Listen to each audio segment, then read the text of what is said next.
Cat? Nope, it's a child! Rewrite of Cat Child? By Anime Hair Colors on AO3, read by Lily6645. This fic includes child abuse, animal abuse, trauma, and graphic depictions of violence. That is your warning. This is the last chapter, aka Chapter 17, called Brothers. Summary. The truth is finally revealed. The question is, how does Kirishima take it? The truth? Ichiro asked, confused. The truth about what? Hey, kiddo, you're gonna want to sit down, Yamada told Ichiro.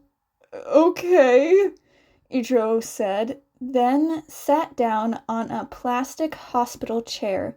He scooted himself closer to Dekoru. Dekoru had to take a deep breath. The truth of who I am, I suppose.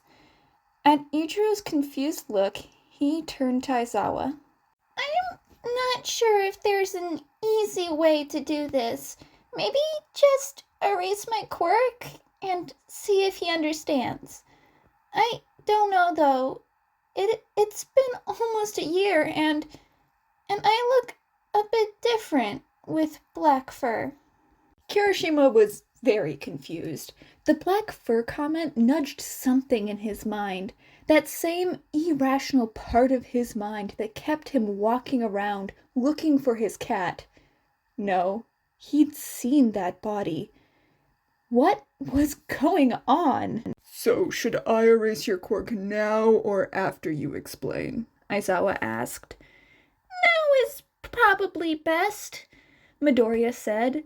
Then, when Aizawa complied, the human sitting on the bed was gone, replaced with a green kitten with bright green eyes. I don't understand, Kirishima said. You erased his quirk. Shouldn't he have stayed the same? He shouldn't have been able to transform into something, not with your erasing his quirk, which you're still doing, so he should go back to... Aizawa blinked, then turned to him.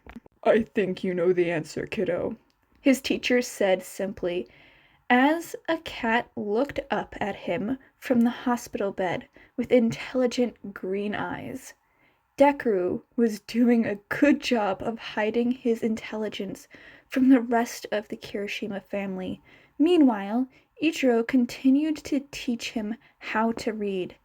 It was hard since his cat didn't have opposable thumbs. Eventually, he'd written out the alphabet on a piece of paper, widely spaced out, and would say the letters that Deku pointed to. E-G-Ro, Kirishima said, then blinked in surprise, before grinning widely. Yep, that's me! Can you do your name? He gave Dekoru a treat once he did. The first time he was able to do a full sentence was only a few days later. He totally didn't cry as he read the words, Ichiro is my brother, and I love him, aloud as Dekoru spelt them. He didn't think that Dekoru would ever be able to say his name again. He was dead after all. Ichiro! A voice called as he had turned to say something to the hot blonde boy with the explosion quirk. When he turned, he saw his classmate and foster sibling running towards him. He was looking feral and desperate. Before Kirishima could move, Midoriya was standing right in front of him as the villain tried to disintegrate his heart. Kirishima could do nothing but hide behind him, and some part of him wondered if this was how Dekoru felt that day before Kirishima's own fear had gotten the better of him. There was no way. It couldn't be. He couldn't. Why did he never come back? As Kirishima began to sob, Midoriya hopped down unsteadily from his injury and pawed at Kirishima's knee. Dekoru had taken to Kirishima as a favorite when he was a really young kitten. A problem that often happened, though, was as the weakest and runt of the litter, it was a long time before he was able to jump onto Ijiro's lap. So instead, he often clawed his way up it, which was quite painful for Ijiro, and his claws were sharp enough to get through his quirk at the time. So as soon as Ijiro felt paws on his leg, he would pick the kitten up and place it on his lap. Eventually, Dekoru stopped clawing his leg, probably realizing it caused him pain, and rather just pawed at it to get his attention so Ijiro could pick him up and place him on his shoulders or lap, depending on whether he was sitting or standing at the time, and gave him a small smile or sometimes laughed when Dekoru nuzzled him. Eventually, though, Dekoru got strong enough to get up on his lap or shoulders on his own. That was a bittersweet day for Ijiro, when Dekoru no longer needed his help. Ijiro had come home that day. He'd been unable to help those girls, and Ashio had run in as he'd stood frozen. He'd kept up an optimistic attitude for his parents. But once he got to his room, he sat down on his bed and cried. His thoughts spiraled down into how much of a failure he was, and that he was a coward, but he was distracted by something on his knee. Dekoru was pawing at it. Ichiro was confused. Dekoru hadn't done that since he was much younger and unable to make the jump up to Ijiro's lap. "Up," Ijiro said, then turned to Dekoru, who pawed at his knee again. "Can't you do it on your own, though?" Dekoru meowed in a way that could only be described as annoyed, then went back to the hiragana chart. "Ichiro liked helping when I was little. It made him happy to pick me up. He is sad now. He should pick me up. That made him happy. It should again. Also, your elbows on your legs while you try to stop the sad face water makes it hard to aim for good jumping," was what Ijiro ended up saying aloud as Dekoru pointed to the letters. Dekoru's unusual description of crying made Ijiro laugh, which made Dekoru visibly perk up. "I guess I can't argue with that," Ijiro choked. "Come here." Dekoru happily approached and pawed at his leg, so Ijiro picked him up. Dekoru started rubbing his face all over him. He began to lick his face with a sandpaper tongue before eventually settling down and purring like a motor on Ijiro's lap. After that, Dekoru often asked to be picked up by Ijiro when he was upset. Ijiro sometimes said he was too lazy to use his own legs, but didn't mean anything by it. Dekoru knew it too, so he just meowed happily when the other boy picked him up. The gesture now just made Kirishima cry harder. Still, he picked up Dekoru and set the green cat on his lap. "You're not dead! You're not dead!" He began to laugh out of sheer happiness. Despite still being in cat form, Dekoru made a face that made it clear he was worried for Ijiro's sanity. He glanced at the floor, obviously wondering if he should jump off Ijiro's lap. "Wait!" Idro said he didn't want Deku to leave. Sorry, I'm just so happy you're back. Idro cried. He picked up the green kitten and held him close. I missed you so much. Holy crap, I can't believe you're alive. Why didn't you ever come back? He was sobbing now. Deku hopped down after squirming out of his arms. For a split second, Ichiro had a crazy urge to grab him and hold him again, and to never let go. He didn't, though. He just kept crying, but looked up as Deku's human hand was on his knee. I was afraid. I thought I'd be killed. I couldn't come home. I tried to find you a few times, but I couldn't. I couldn't even find my own collar. Eventually, I started wondering if you would decide you agreed with your parents and wanted me to die, just like everyone else did. Deku was crying now, too. No! Kirishima stood and pulled his brother into a hug. No, I could never! I looked for you too. I found your collar. I still have it. I found cat bones and assumed the worst. After that, I gave up.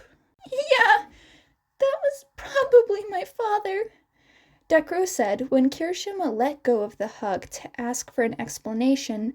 Deku took a deep breath and began the story.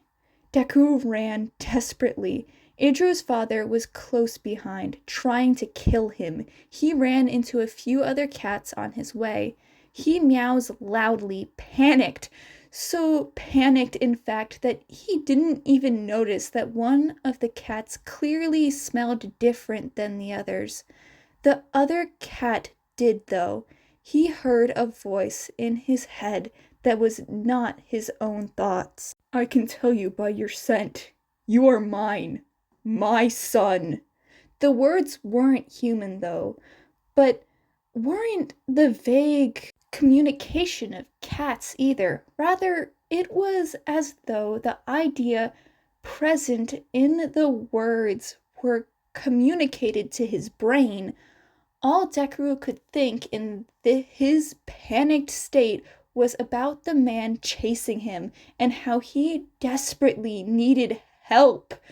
Fortunately, it seemed the communication went both ways. As Idro's father rounded the corner, the rest of the cats thankfully scattered, but his dad remained. More thoughts entered Deku's mind. I shall protect my son. His father sent him. How? He has a knife! He will kill anyone who stands in his way, Deku thought. This is not my only power. Now run, my kitten. His father thought.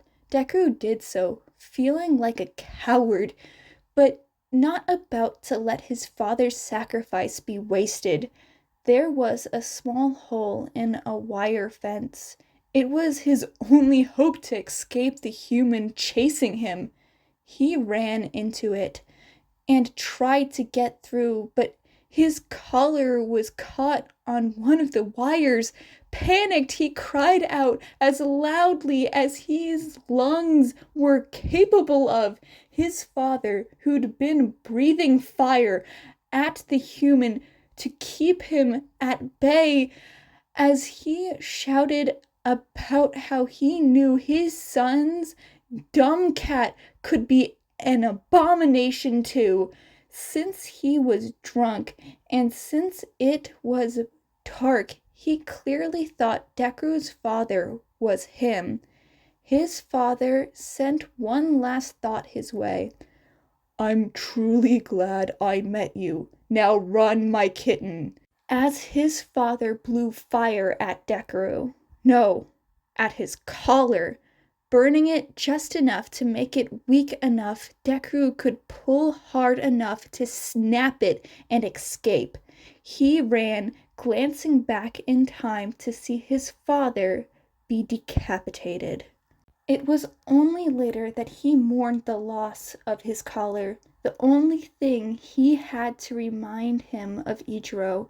He tried to go back and find it. He spent months searching, but by the time he got to the place he had lost it, he could tell by the faint scent of his dad and his own fear scent. This was the place. His color was gone. Strangely, he could still smell Kirishima in that place, but at the time he'd assumed the scent was mixed with his own because of how soon it had been since he'd left the boy. Nope, it's because I found it, Kirishima said with a small smile after Deku had finished telling the story. Yeah, Deku said. He sounded down, which made sense considering what he just revealed. Hey, Kirishima said, pulling him into a hug again. What happened to your dad wasn't good. It was really bad, and I'm very sorry that it happened. But I'm also very grateful for what he did. His sacrifice made it so you're here with me now. That means so much to me. Kirishima wasn't crying, but that was probably due to dehydration at this point. Deku, on the other hand, hadn't finished and began to sob into his brother's shoulder. After a time, he looked up to Idro. I'm glad you're here too, he said, making Kirishima smile. That is the end of chapter 17, aka the last chapter of Cat? Nope, it's a child! Rewrite of Cat Child? By Anime Hair Colors on AO3. If you like this, please go support the original author. Link in the description below. If you like this, you can also subscribe to find me podfic more stories like this. Hope you have a good day, night, or whatever time zone you're in. Thank you to all of you for the support. Bye kittens, and bye heroes.